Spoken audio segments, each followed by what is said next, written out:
જ્યારે માન્ય અરવિંદ કેજરીવાલજી ગુજરાતના પ્રવાસે હશે અને તમામ મારા પરિવાર સમા ખેડૂત ભાઈઓ સાથેનું સંમેલન થશે. આ પહેલું એવું સંમેલન હશે ખેડૂતોનું કે જેમાં રાજુ કરપડાની હાજરી નહીં હોય. દોસ્તો, આ સંમેલનમાં હું જેલમાં હશું.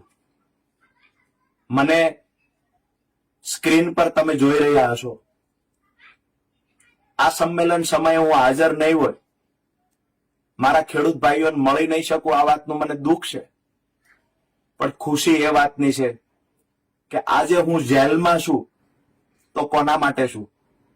મારા ખેડૂત પરિવારોને દેણામાંથી બહાર કાઢવા માટે, અમારા ખેડૂતોને બચાવવાની લડાઈ હું અને મારા સાથી મિત્ર પ્રવીણભાઈ લડ્યા, જેના કારણે આજે અમે જેલમાં છીએ. દોસ્તો, જેલમાં ગમે એટલું રહેવું પડશે, અમે રહેવા માટે તૈયાર છીએ. પણ જે બોટાદમાંથી ક્રાંતિની શરૂઆત થઈ છે, આ દરેક ઘર સુધી પહોંચાડવાની જવાબદારી આપ સૌ ખેડૂતોના માથે છે.